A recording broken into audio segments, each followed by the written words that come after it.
हिंदवी स्वराज्याचे सरसंस्थापक छत्रपती शिवरायांना मानाचा मुजरा करतो। सगळ्या लाडक्या बहिणींना नमस्कार। आता बसा।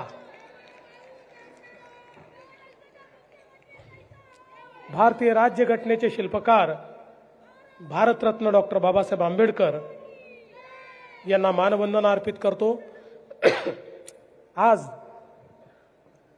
मंचावर उपस्थित ज्यांनी नुकतंच आपल्याला मार्गदर्शन केलं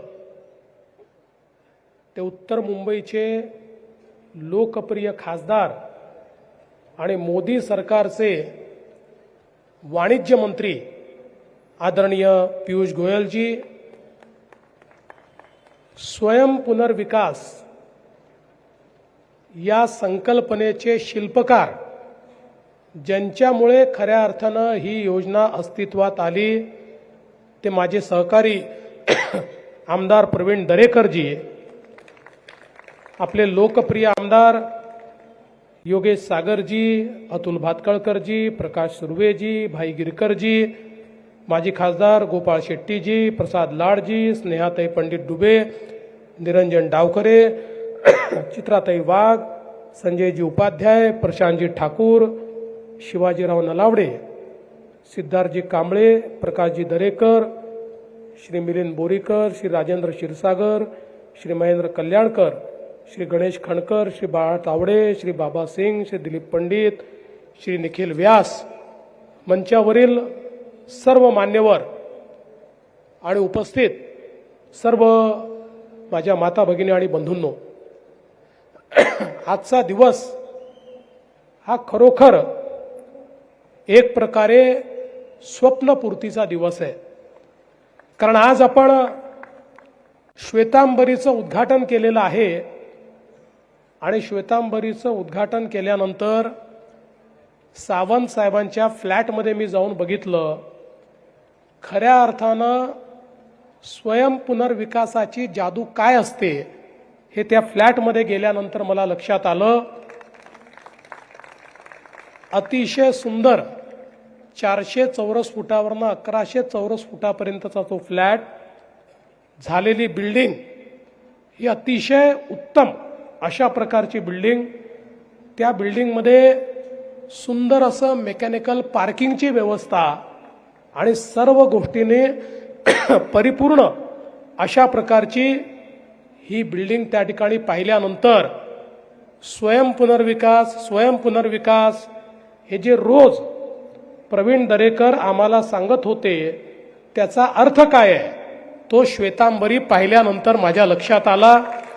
आता मागे गीतांजली आहे, बाजूला अभिलाषा आहे, चारको पोरियन आहे, या सगळ्या ज्या बिल्डिंग आहेत या बघितल्यानंतर निश्चितपणे मला अतिशय आनंद आहे की हे काम चांगल्या प्रकारे चाललंय। खरं तर स्वयं पुनर्विकासातनं उभी राहिलेली ही 15वी इमारत आहे आणि अभिलाषामध्ये 350 चौरस फुटाच्या घरात राहणारे लोक 920 चौरस फुटामध्ये चाललेले आहेत। मला याचा आनंद काय आहे, कारण गेल्या 25-30 वर्षात मुंबईतला मराठी माणूस आणि मुंबईतला मध्यमवर्गीय याला त्याच्या जीवनामध्ये ईज ऑफ लिव्हिंग हे येणं तर सोडाच, पण त्याला सातत्याने मुंबईच्या बाहेर जाण्याची वेळ आली आणि आपण जर मुंबई शहराचा इलाका बघितला तर हा शहरातला माणूस मोठ्या प्रमाणात कुठेतरी बाहेर गेलेला आपल्याला पाहायला मिळतो।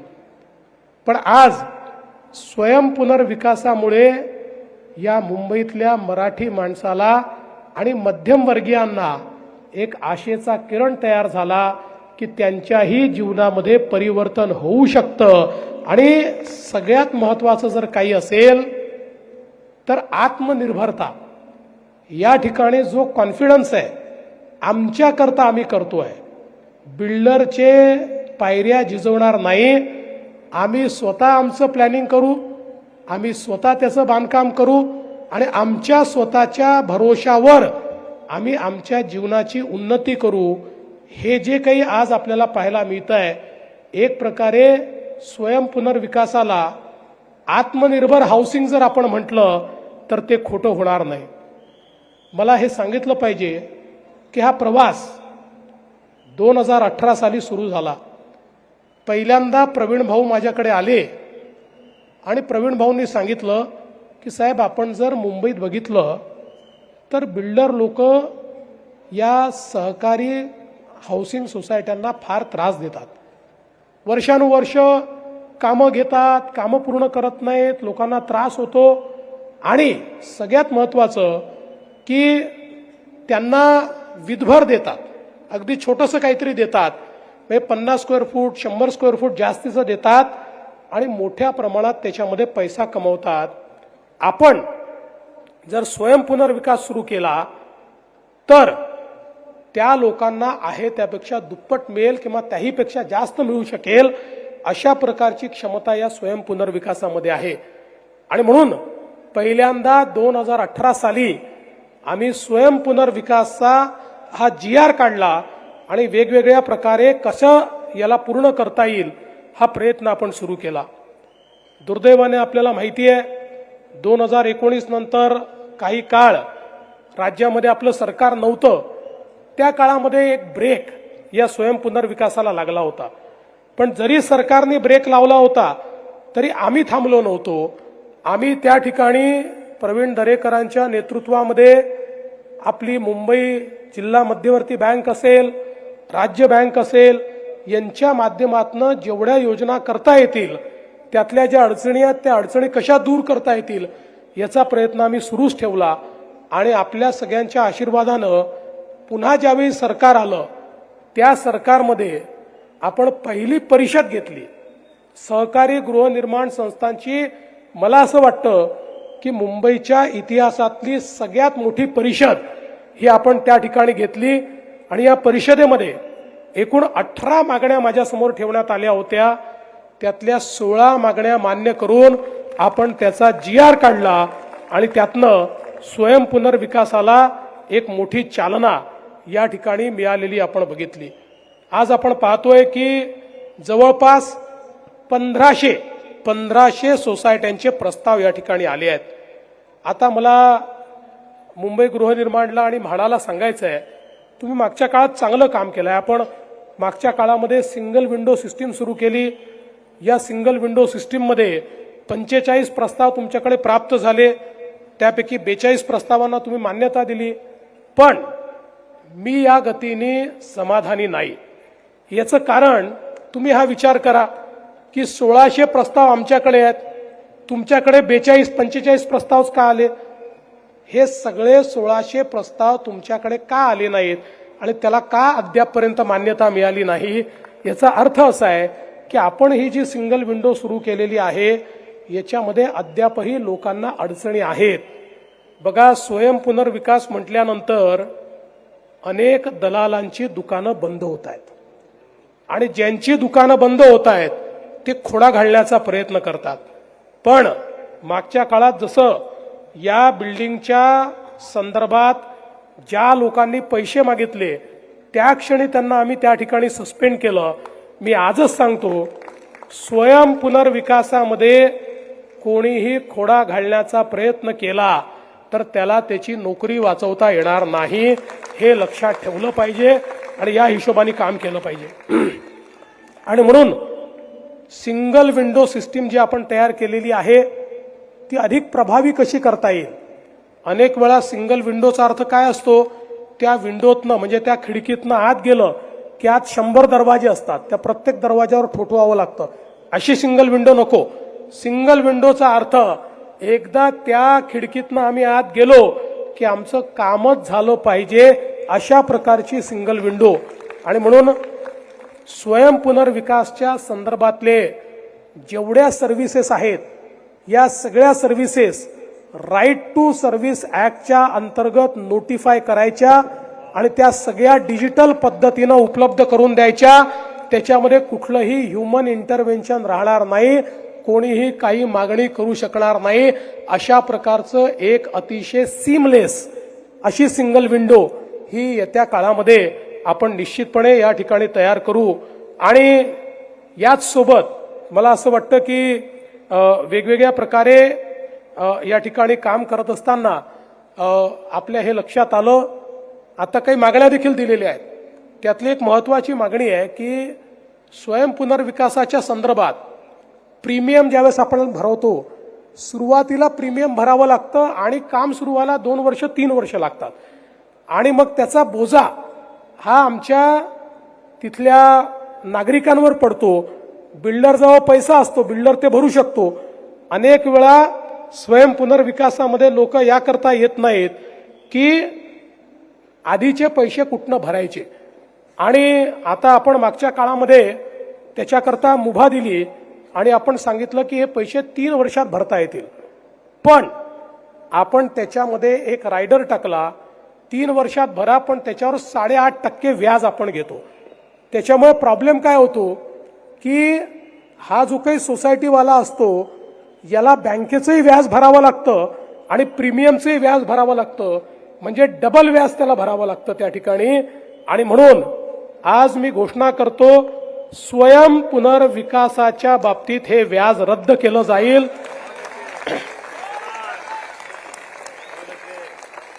त्याला व्याज लागणार नाही. 3 वर्षाच्या पुढे व्याज लागेल. 3 वर्षापर्यंत. आणि तसं जर आपण ठेवलं नाही तर तुम्ही बिल्डर सारखं वर्षानुवर्ष चाललंय असं नाही. स्वयं पुनर्विकासाची इमारत आपण ठरवल्यानंतर 5 वर्षात उभी राहिली पाहिजे, लोकांना तिथे जाता आलं पाहिजे. या दृष्टीनं 3 वर्षाकरता या संदर्भात जी काही व्याज माफी आहे ती व्याज माफी आपण देऊ. आणि मी तर असं म्हणेन की पहिल्या टप्प्यामध्ये पुढच्या 1 वर्षामध्ये म्हणजे मार्च 2026 पर्यंत स्वयं पुनर्विकासाचे जेवढे प्रपोजल येतील त्या सगळ्या प्रपोजल करता ही व्याज माफी लागू असेल. त्याच्यानंतर तुमच्या रिस्पॉन्सवर पुढचं आम्ही ठरवू की पुढे काय करायचं आहे. आज मला अतिशय आनंद आहे की मुंबई बँकेने खूप मोठ्या प्रमाणात याच्यामध्ये पुढाकार घेतलाय. खरं म्हणजे मुंबई बँकेच्या पुढाकारामुळेच आपण हे काम जे आहे या ठिकाणी करू शकलो. आणि म्हणून मी मुंबई बँकेचं विशेष अभिनंदन या निमित्ताने करतो. आणि माननीय पियुषजी आणि मी आम्ही दोघंही माननीय केंद्रीय सहकारिता मंत्री आदरणीय अमितभाई शहा साहेबांना भेटू. खरं म्हणजे प्रवीण दरेकरजी अमितभाईंना भेटल्याबरोबर अमितभाईंनी 5व्या मिनिटाला त्या ठिकाणी 1000 कोटी रुपये हे स्वयं पुनर्विकासाकरता मंजूर केले. फक्त त्याच्यामध्ये नंतर असं लक्षात आलं की एनसीडीसीला पैसे देताना त्यातली अट आहे की त्यांना ग्रामीण भागात द्यावे लागतात सहकारामध्ये. आता या सगळ्या सोसायट्या शहरात आहे, MMR रिजनमध्ये आहेत, पुण्यात आहेत, नागपुरात आहेत, नाशिकमध्ये आहे. हा कुठलाच ग्रामीण भाग नाही आहे. त्यामुळे ही जी अडचण आहे ती माननीय पियुषभाईंच्या नेतृत्वात आम्ही जाऊ, माननीय अमितभाईंच्या लक्षात आणून देऊ. आणि मला विश्वास आहे की ते तात्काळ त्यातनं मार्ग काढतील. एकदा तो मार्ग निघाला तर स्वयं पुनर्विकासाच्या फंडिंगमध्ये कुठलीच कमतरता उरणार नाही. सगळ्या सोसायट्यांना त्या ठिकाणी लवकरात लवकर कर्ज मिळेल आणि हे काम आपल्याला निश्चितपणे करता येईल. या निमित्ताने मी या ठिकाणी खरं तर योगेश भाईंना देखील एक विनंती करणार आहे की आम्ही ज्यावेळेस आलो त्यावेळेस इथे बैठ्या चाळी मोठ्या प्रमाणात आपल्याला पाहायला मिळाल्या. तर योगेश भाईची माझी चर्चा चालली होती की हळूहळू या चाळी पण पुनर्विकासात गेल्या पाहिजेत. पण या पुनर्विकासात जात असताना नुसतं जर त्या ठिकाणी उंच इमारती आपण योगेशभाई तयार केल्या तर हळूहळू व्हर्टिकल झोपडपट्टी तयार होईल. लोकांना कुठल्या सोयी सुविधा राहणार नाही, पर्यावरणपूरक काम होणार नाही. आणि म्हणून माझी इच्छा अशी आहे, पहिला प्रकल्प तुम्ही हातामध्ये घ्या, या सगळ्या भागाचा क्लस्टर स्वयं पुनर्विकास अशा प्रकारचा एक तुम्ही प्रकल्प हातामध्ये घ्या. त्याच्यामध्ये ज्या ज्या अडचणी आहेत त्या आपण दूर करू. क्लस्टर पुनर्विकास जर आपण केला तर आपल्याला खेळाचं मैदान मिळेल, आपल्याला गार्डन मिळेल, आपल्याला पब्लिक स्पेस मिळेल, आपल्याला पब्लिक अम्युनिटी मिळेल, सगळ्या गोष्टी मिळतील आणि त्यातनं एक चांगला विकास आपल्याला करता येईल. आज आपल्याला माहिती आहे की म्हाडाच्या 56 वसाहतीमध्ये मोठ्या प्रमाणात या पुनर्विकासाचं काम आपण सुरू केलेलं आहे. कारण आज ती आवश्यकता आहे. त्या काळातल्या परिस्थितीप्रमाणे त्या वसाहती तयार झाल्या. कदाचित त्या काळामध्ये छप्पर मिळणं एवढाच एक त्याच्या पाठीमागे उद्दिष्ट होतं. पण आमचे प्रधानमंत्री माननीय नरेंद्र मोदीजींनी आम्हाला सांगितलंय की प्रत्येक माणसाला ईज ऑफ लिव्हिंग मिळालं पाहिजे, त्याच्या जीवनामध्ये गुणात्मक परिवर्तन आलं पाहिजे. हे गुणात्मक परिवर्तन जर आणायचं असेल तर आपल्याला स्वयं पुनर्विकासामध्येही क्लस्टरचा अप्रोच या ठिकाणी तयार करावा लागेल. आणि म्हणूनच या सगळ्या जे काही वेगवेगळ्या प्रकारच्या गोष्टी आपल्याला करायच्या आहेत, याच्यामधल्या काय समस्या आहेत, त्याच्यावर सरकारचे काय निर्णय हवे आहेत, याचा विचार करण्याकरता मी प्रवीण दरेकरांची एक समिती नेमतो आहे की ज्या समितीने या ठिकाणी याचा अभ्यास करून स्वयं पुनर्विकास आणि क्लस्टर स्वयं पुनर्विकास याच्यामध्ये काय काय अडचणी आहेत त्या अडचणींचा आढावा घ्यावा. सगळे मंचावरचे आपले जे आमदार आहेत त्या आमदारांना विश्वासात घेऊन त्यांच्या भागामध्ये काय अडचणी आहेत त्या त्यांच्याकडनं समजून घ्याव्यात आणि एक समग्र रिपोर्ट हा जर सरकारला सादर केला तर मला विश्वास आहे येत्या काळामध्ये पुढच्याच महिन्यात आपण आपली नवीन हाऊसिंग पॉलिसी आणतोय. त्या नवीन हाऊसिंग पॉलिसीच्या निमित्ताने त्या हाऊसिंग पॉलिसीचा भाग म्हणून आपण स्वयं पुनर्विकास त्याच्यामध्ये इन्क्लूड करतोय. तर मला असं वाटतं की या ज्या काही शिफारसी आपल्याकडे येतील त्या शिफारसी योग्य प्रकारे आपल्याला त्याच्यामध्ये अंतर्भूत करता येतील आणि त्यातनं स्वयं पुनर्विकासाला एक गती मिळेल. आणि मी ज्याचा उल्लेख केला हा स्वयं पुनर्विकास नाही, हा आत्मनिर्भर विकास आहे. या आत्मनिर्भर विकासाकरता आमचा जो मध्यमवर्गीय आमचा जो गरीब आहे तो पूर्णपणे त्या ठिकाणी तयार होईल. आज या निमित्ताने मला हे देखील सांगायचं आहे की निश्चितपणे आज इन्फ्रास्ट्रक्चरमध्ये खूप मोठ्या प्रमाणात आपलं काम चाललेलं आहे. मेट्रोचं काम असेल, बोगद्यांचं काम असेल, कोस्टल रोडचं काम असेल, एलिव्हेटेड रोडचं काम असेल, विविध प्रकारची कामं आपण करतोय. कारण आपण माननीय प्रधानमंत्री नरेंद्र मोदीजी यांच्या हस्ते 2019ला एक संकल्पना मांडली होती, मुंबई विदिन 59 मिनिट्स. म्हणजे मुंबईतल्या कुठल्याही भागातनं मुंबईतल्या कुठल्याही भागापर्यंत 59 मिनिटात जाता आलं पाहिजे अशा प्रकारची सुगमता या मुंबईमध्ये आणायची आहे.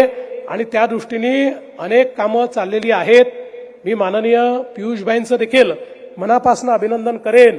खरं म्हणजे केंद्रीय मंत्री असताना एवढा वेळ देखील मिळत नाही, पण ते स्वतः वेळ काढतात, खूप इथल्या प्रश्नांमध्ये रस घेतात. आणि खरं तर पियुषभाई, मुंबईमधल्या आमच्या ज्या समस्या आहेत त्यातल्या अर्ध्या समस्या या तुम्हीच आम्हाला त्यातनं बाहेर काढू शकता. कारण अर्ध्या समस्या आमच्याशी रिलेटेड आहे आणि अर्ध्या केंद्र सरकारशी रिलेटेड आहे. त्यामुळे केंद्र सरकारमध्ये आमचे एक प्रकारे अँबॅसेडर म्हणून आपल्याला काम करावं लागेल. आणि मागच्या काळामध्ये आमच्या गोपाळभाईंनी उत्तर मुंबईचा खासदार म्हणून अतिशय चांगलं काम केलं. आता या उत्तर मुंबईला उत्तम मुंबई करण्याचा विडा हा पियुषभाईंनी उचललेला आहे. मी आपल्याला एवढंच आश्वस्त करतो की महाराष्ट्राचं सरकार हे पूर्णपणे या आपल्या प्रयत्नांमध्ये आपल्या पाठीशी उभं राहील आणि याकरता जे जे करण्याची आवश्यकता असेल ते आम्ही करू. मी पुन्हा एकदा या गोष्टीचा आनंद व्यक्त करतो की काही लोक हे केवळ मराठी माणसाबद्दल बोलत राहिले पण त्यांनी काहीच केलं नाही. पण आज मला या गोष्टीचं समाधान आहे की आम्ही त्या मराठी माणसाला त्याचं हक्काचं घर हे या ठिकाणी देऊ शकलेलो आहे. आणि भविष्यातही हा माझा संकल्प आहे की जोपर्यंत स्वयं पुनर्विकास ऑटो पायलट मोडवर जात नाही तोपर्यंत जेवढे बदल करावे लागले तेवढे बदल करण्याची माझी तयारी आहे.